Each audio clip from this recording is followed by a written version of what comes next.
YouTube? I'm Aaron Losey from Lone Star Drift, and this is Wout Young from Europe. What do you want to say? I have a topic if you want. Oh, come on, you can have the topic for once.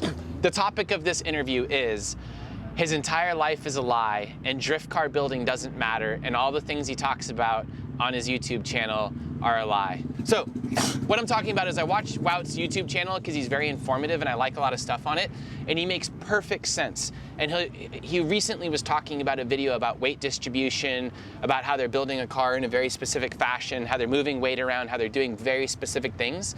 But then in reality, cars that have no, like, how do you say, no business working as well as they do, or how do I say this? Some of the worst cars on Drift Week are driven by the best drivers, or some of the worst cars at certain events are the best cars. Some of the worst built cars that have no business even driving because they're built so poorly work.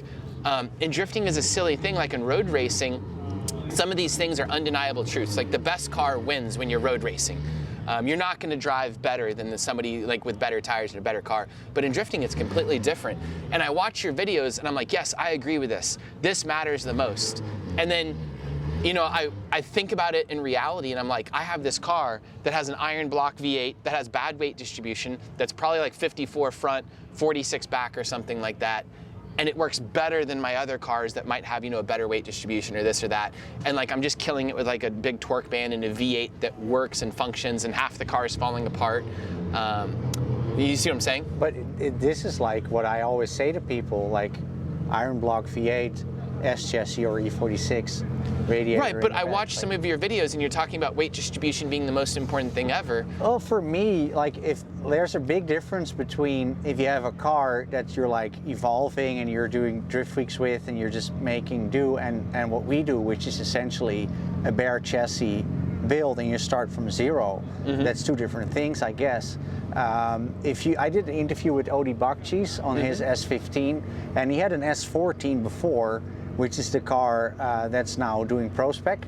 And you think that those cars are very similar, but they're not. And the main difference that Odi explains in that video is that they moved the seating position further back and that he religiously put a lot of weight in the back of the car. Like even the PDMs and the reservoirs for the pedals are behind the driver's seat.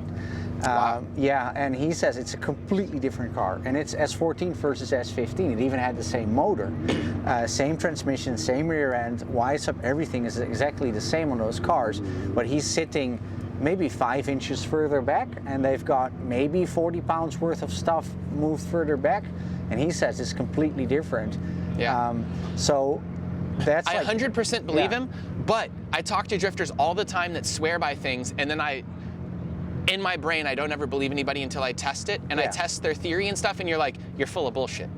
I mean, aren't most drifters full of bullshit when they tell you things like that? I think drifting... For instance, the air pressure difference in the tires makes more of a difference than moving weight around most of the time. Yeah.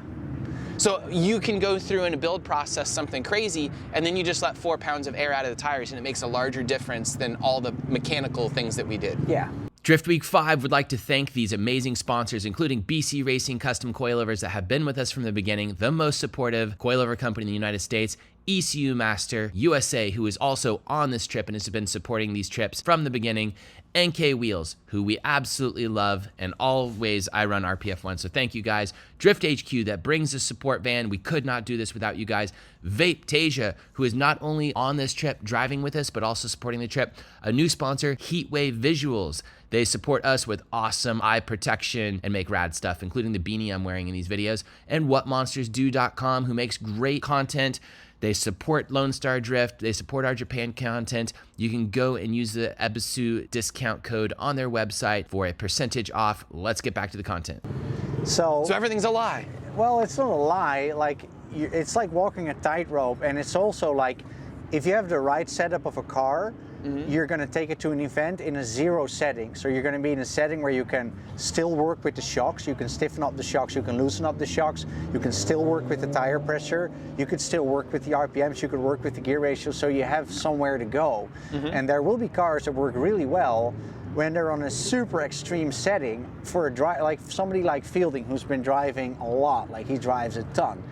So if you give Fielding a car that's not like perfectly set up or that's not a great concept, he's gonna drive really well with it because he drives so much. But in some aspects, a car like that will have nowhere to go. So if you're qualifying, you're like, okay, I qualified okay, but I'm not reaching that outer zone, or I'm kind of like getting stuck. I can dig myself out when I go really deep into this corner. I can't get the car to move out, or I don't have a lot of feedback in the steering, or my front axle, it like slides instead of the car pivots around it. Like, that's things that drivers tell me when they're at an event, and they'll send me a text like, hey, I have a problem. I have this and that problem with the setup of the car. What would you do? And when we build a car, or when we advise people how to build a car, I build them in a way that they are able to deviate from that setting and go somewhere. So if there's a prospect driver that texts me and says like, hey, we've got a lot of understeer here, the car doesn't stay on the bank, and I'm like, hey, you know, what toe are you on? Change your toe, change the clicks on the front damping or whatever. And if you don't have anywhere to go, like there's a lot of drift cars, like you say, that do very well, that win events, that look great on track, but they've got nowhere to go. So if something happens, if they have to go to a track they've never been, if they have to drive a different tire or have to drive like a different competitor, it could be a way better competitor, could be a way worse competitor, they've got nowhere to go because that car is like kind of like on an extreme setting, and they've learned, you know, like there's people that are almost completely blind. They're like only have like 10% vision left, and they can function in the world because their brain like fills it in. Let me interrupt you though, because I understand what you're saying. But to jump into the building aspect of it, if 40 pounds, moving 40 pounds of foot pedal assembly and things in Odie's car was that important, when you're building a car, you're saying run an iron block. Correct? Well, if the iron block moving 40, that's 80 pounds at the very front of the car. No, it's not. It's not. I don't know how people get that. So I've got motors in my shop coming out of my ear. I weigh everything. An iron block LQ9 versus an LS1 is like 80 pounds. So the difference between an iron a small block is a completely different engine. So get the small block. I mean, and people also need to understand. But I'm saying, if you were saying LQ9 like my car, that's definitely like 80 pounds more than an LS. Yeah, but like if I ride in your car, I think it's a pretty good car. And I like the motor, like it doesn't do all the RPM, but you don't need to, because like the V8s get really expensive if you want them to do RPM. So this makes perfect sense for what you're doing. And I think that you have the radiator in the back. It's a pretty good concept. Sure, you could get a lighter motor if you put an LS1 in it, but it's not like the worst. But if you would be battling Odie, and you would be on the same level, let's say that this car is 1,000 horsepower and Odie's car is 1,000 horsepower, it's the exact same car, then Odie is going to have like an advantage on you in certain aspects. So there's going to be a point where you're going to be... One, I'm not that good, but James Dean and those guys win with JZs. Yeah, but I don't understand why people always come back to James Dean. He is by far the best driver in the world, like by far. I'm just saying, but people are not James Dean. Yeah. So if James Dean had Chelsea's motor, if James Dean had the Roush Mustang, which I think is the best motor in FD at the moment, is that motor. It's also probably the most expensive motor, but that's the motor. So we're building this Pro-Spec Corvette right now in California to do Pro-Spec with, and my idea of that car is to run a really big displacement aftermarket V8, like Chelsea's motor, really big motor, NA, 8 throttle bodies, it has some nitrous on it. I think that that's the way to go, and in my optic. Like obviously you can win with an RB, you can win with anything you put enough time and money into. But I think that that's the thing, like if James Dean would have that motor, it would be an even bigger difference. Yeah. But also, like, he's been driving since he was very, very young, so he also, like, he evolves into a certain driver, same as Daigo Saito, that drives with that motor, and they're like left foot braking more, and like James Dean's settings on the car. I happen to know a couple of the suspension settings that he runs up front with the Y-Swap. There's not a lot of people in the world who run those settings. I don't think a lot of people would be able to drive. I don't think a lot of people would even be able to qualify with the settings that he wins events with. So, as great as James is, he should be taken out of the equation of how cars should be built for the average drifter, because he's not the average drifter. And it's the same thing with Chelsea. I love Chelsea's videos. I love Chelsea's setup videos, but he is Chelsea the Nova. Well, I'm just saying, so good. Yeah. So you're saying, but your point is you're like, defending in some ways, and I'm defending. But I'm just saying, there's a lot of very successive cars in the world of drifting that make no sense on paper. For sure. The weight balance is way off. Yeah. You're talking about how important some of these things are. I'm just saying that these things, they seem important when you have a clean sheet build and you're choosing things, and then in reality, everything's a lie, is what I'm saying. And it's everything not a I think lie. about, it's not a lie. The thing is that it's you're not lying to people. Yeah, of course. So, no, actually, it doesn't make much difference how I build a car cost-wise. Like if I put the battery here or put the battery here, it doesn't make any difference for what the car costs. So it's all the same to me. And there are some cars that we build for clients that I'm not 100% on board with. You know, if it's something that I would really hate or really disagree with, I wouldn't do it. But there are some builds that I'm like, well, I wouldn't have done that myself, but we're still building the car. And usually they can do really well with that car. But I also think that drifting, if you compare it to road racing, like you did in the beginning of this interview, road racing has been around so long and it's been sanctioned so harshly. Like the reason why I stopped doing building road racing cars and wanted to do more drift cars is because there's way less rules. Like people complain about rules in drift cars. Try building a GT3 car or any GT car in any FIA spec series. Like you have your welder in one hand, the rule book in the other hand, and you can't really do much. Like basically nothing goes. In the popular racing classes at the Nürburgring 24 hours, the most popular classes are the ones where you can almost change nothing on the car.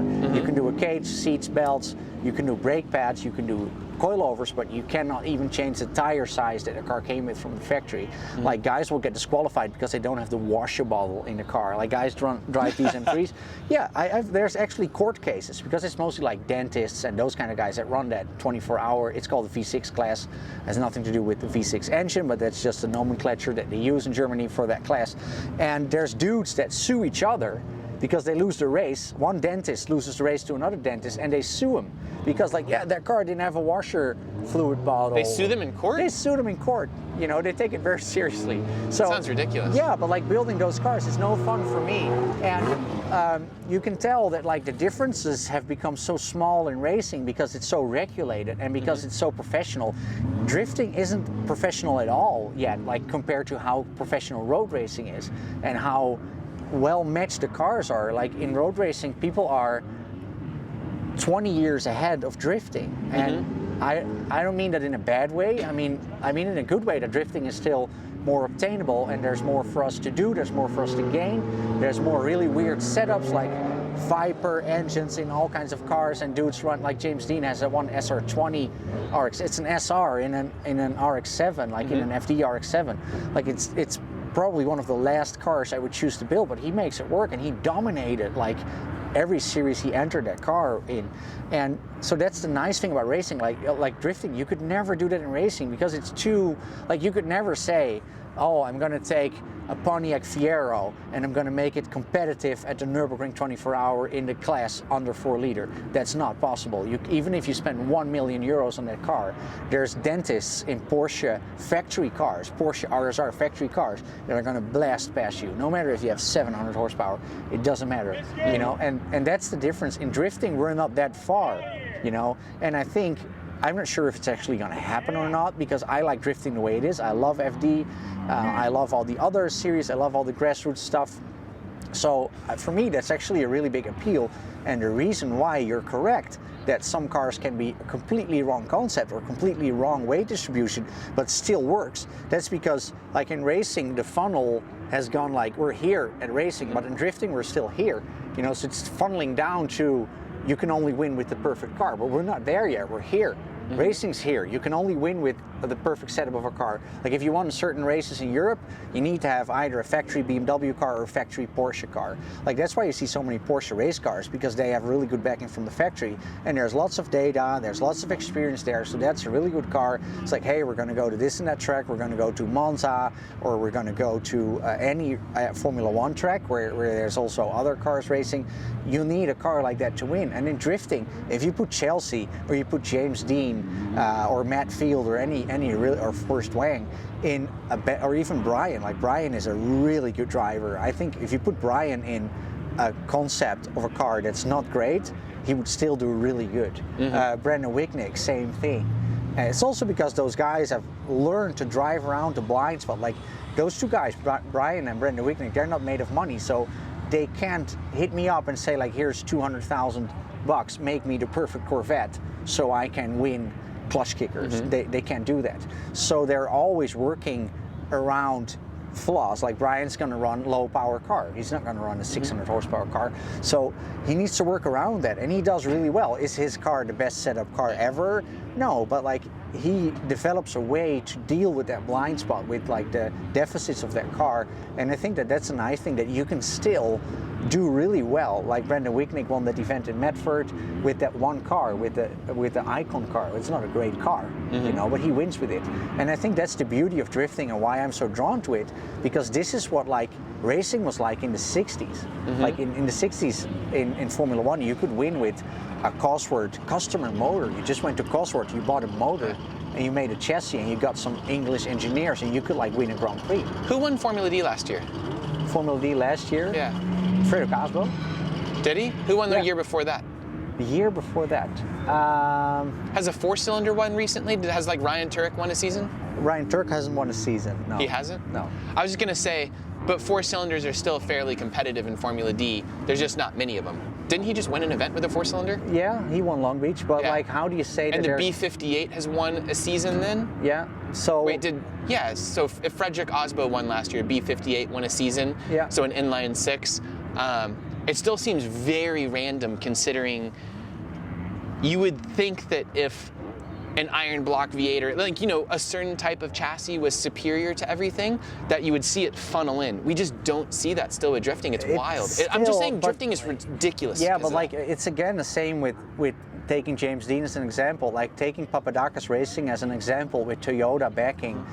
I don't think it's the correct thing to do for most people, because if you're a pro spec driver and you're like, hey, I want to do Pro 1 FD, and they would ask you or me or anybody over here that has any knowledge of motors, what motor should I take? You wouldn't say B58. You also wouldn't say the Corolla 4-cylinder. No, I understand that, but I'm just saying, you know, so it's still crazy that you're still having, in the last few years, there hasn't even been a V8 that took the season, has there been? Yeah, well, it's, again, James Dean. Yeah. So, but I'm not even talking about drivers. I'm just saying, an ideal builds, most people like Chelsea would be like, yo, E46 is the best chassis. Yeah. And E46 hasn't taken the series in a long time. How many are there? Like, I understand that, but I'm just saying, if it was the best chassis with the best trailing arm suspension, you would think it would filter in and be a winning chassis. Yeah. No, other chassis have won in the last however many years. You would think V8s would be best, or iron block V8s. Yeah. None of them have done well. I'm just saying drifting is ridiculous. That's the whole point of this. Won the championship with an NA Roush motor. Right, but that was a long time ago. No, it wasn't a long time ago. He won before Asbo. Von Gittin was the champion. Okay, 2 years ago? Yeah. But out of, say, 5 years, a V8 only won one season. Yeah, but out of those 5 years, 3 seasons had James Dean compete. So I'm just saying, it's ridiculous. It's not ridiculous. I think that people need to see the entire scope. So if Stefan Papadakis can get as many engines from Toyota as he wants, like they pulled the motor out of that car at Long Beach. I mean, I understand if what you're saying. saying. Do that, I totally understand that those motors are being used for sponsorship dollars or whatever. I'm just saying, you would think with that many teams going at it, that you would see the best combination of parts, whether it be an E46 rear suspension setup, a certain position of the steering rack, a certain type of, you know, like Wisefab suspension, a certain V8 combo, a carburetor, if that's the best, a turbo, if it's whatever. Has dominated FD right. So I'm just saying, forever. Going down the list of things, you would think a very specific formula would work, and it hasn't. Well, it has. So if you look at like guys like Forrest Wang and Dean, they have the 2J up front, which is undeniably a good motor, and they have the radiator in the back, and you have an S chassis. So you're saying the 2JZ is the best platform? No, I'm saying that that's definitely a platform that you could win with. The reason why we don't put 2Js in cars is because they're more expensive, and there's more stuff to go wrong. Like I like simplicity, especially because most guys aren't Papadakis. If you have the Papadakis team, I would have an entire different scope of how I would run a car. But most guys don't have Papadakis as a team. So I wouldn't tap into everything that Papadakis is doing. It's the same as if you're a business owner, you have a company, I have a company. we're not looking at Shell or Apple and like, oh, Apple is doing this, let's do that too with Lone Star Drift and with Einzel. You don't do that. It doesn't make any sense. It's the dumbest thing you can do. And that's why people shoot like, oh, Papadakis winning with that. Is that a 4AR side? Do you know what that motor is called? Is that a 4A, what's that motor called in It's some Corolla Turk's motor car? thing or something. Yeah. So if people say like, hey, that 4-cylinder Corolla, Papadakis making it work, you're not gonna go grab that motor and do drift week with it. No. You know, so that's the thing, like you need to have like a good grasp of the whole yourself. scope of this conversation was just talking about how ridiculous it is that we want to build with an ultimate platform, and then the ultimate platform isn't even what wins most of the time, and how ridiculous our lives are. If you would take the same our lives are a lie. Our lives are a lie. Well, not really. If you would take the same teams and you would run, so you take an average prospect team and you switch cars with Ryan Turk, then they're not going to make their car work. Yeah. It's not going to work. And so there's still like, obviously, like what you're talking about is the exceptions that confirm the rule. So it's just the exceptions that happen to work because you're working with the best driver in the world, James Dean. You're working with one of the best teams in FD, which is Papadakis, and they're still able to come out on top, even with a flawed, like James Dean may have done even better with the V8. He almost lost to Forrest Wang, of course. But like that's the thing, like, and I love, like I said before, in drifting that we're not that far advanced that you can only win with the perfect car. I hope we never get to that point because it would be boring. It would make it boring for me, like road race cars are in a way. Guys? And every time or no? Yep. Yeah, that's what it is. Good Hi, seeing you, Duarte. I'll talk to you later. Good seeing you. So I'm just really glad that we're not on that level yet in drifting that we need to be so perfect with the cars and that you can still run like a flawed concept. On the other hand, you also need to keep in mind that what makes FD go around, which is money. You know, it's money from Nissan, it's money from Toyota, it's money from Ford, it's the big energy companies, energy drink companies, and that's like what's dictating right now. How many times can you test? How many spare motors can you grab? How many good crew guys can you pay? Because a good crew costs money. Like if you look at the top teams, they've got guys that are in their 40s. They don't come for $100 and a plane ticket and a fucking meal, or a friggin' meal. So that's like the expensive thing. So you need that Toyota money, you need that Ford racing money to do that, and that's why they're able to run those. I think Chelsea's chassis, like the chassis of the Mustang, it's maybe not the best chassis, but it's very capable. The motor drivetrain package that they have is probably the best motor drivetrain package in FD. And I think if you would ask Stefan Papadakis off the record, if you would ask James Dean off the record, or Adam LC, who's been driving 2Js in FD and he's now in the Mustangs, if you'd ask Adam LZ, what do you think about the Mustang Roush V8 concept versus the 2J concept that you've been running? I'm pretty interested in what Adam LZ is going to say. We should actually do that. Ask him about that, because I mean, I do talk to Chelsea and everybody on the side, and they say certain things. Yeah. Like I can't say it. I'll tell you on the side. Yeah, tell me on the side. Yeah. Well, anyways, but I think if Chelsea would grab an E46, brand new build, with today's shock technology, and he would put that drivetrain from the RTR Mustang in there, it would be a better car. Like, he would dominate. But it's never going to happen because Ford is not going to back that motor, and RTR is not going to run that car. So it voids the whole principle. So in a way, I totally agree with you, but you're also like cherry picking, like what I would call there's very clear reasons why those cars work as well as they do, despite not being, and I'm just a guy building cars to my philosophy, and there's tons of other shops that may build things a little bit differently, and that's the nice thing to me. Like, I'm not saying like I know everything, I'm just saying I have a certain vision of how I build a car, and that's also taking in consideration what kind of crew somebody has and what kind of skill somebody has. I can build a really gnarly 2J stroker with all the extra things and direct port nitrous. Who has the crew to run that properly? Who has the crew to run that properly? And to build that motor properly, you need to go to somebody like Chris Finch, who has $5 million worth of Rottler equipment in his machine shop. You need to make sure that he has got time to help you. You need to have the budget to get all the right stuff. You need to get all the cross-hatching in the motor correct. You need to get the grade of decking the block and the head and everything correct. And then still that motor needs to come out after every year. You need to take it to a really good shop. And, you know, but that's not what most people can do. Most of the normal drivers, they don't even pull the motor at the end of the year. Just fucking clean it and check it out, and there it goes in. And maybe they do rod bearings, but Like so I can build a car that's like super labor intensive that needs a really good crew to run, but nobody really wants it because they don't have the crew and they don't have the knowledge or the money to run it. Those guys, why do you think a lot of these prospect drivers who are able to go to Pro 1 don't go to Pro 1? Why do you think that is? Oh, I know the reasons of a lot of this stuff. Yeah, well, because they have We're going to jobs. beat this horse to death in a second. Well, they've got jobs. They don't have I was going time. to say it's such a commitment for a lot of these things. So, but that's what I'm saying. So if you go to the absolute pro level that Papadakis and Dean is on, you can't have a construction company and do it on the side. Like you need to be all in. And you need to have the crew. Like that's another thing. Like a lot of prospect drivers, they're great guys, but do they have the crew? No. We have beat this horse to death. It's day one of Drift Week. I have to go do a driver's meeting. Think about the next topic. Sorry if it was boring. Think about the next topic. No, I like it. I like just chatting about this stuff because me too. I watch your videos when you're driving around in your car and you talk about something and it's thought-provoking. And it makes me think about when I'm building a car, when I'm taking chances with like a setup, like with that Circle Track car. The Circle Track car is super front weight biased, has all these issues, and then like adjusting tire pressure, putting a different tire on there makes way more difference than anything else I'm doing.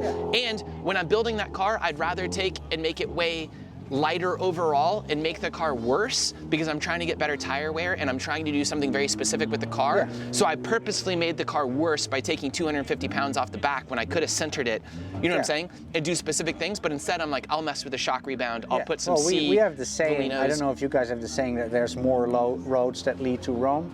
Is that an American saying? So we have the saying we are over in America. There are more roads that lead to Rome. We'd so have a boat. More ways to skin a cat, more ways to do something. And that's a good thing, like on that conclusion. I think it's a good thing that we're not that advanced in FD, that you can only win with a perfect car. I love that about it. I'm trying to build a 2,100-pound Circle Track car to go murder people, but... Well, watch the Circle Track become a dominant car. I hope so.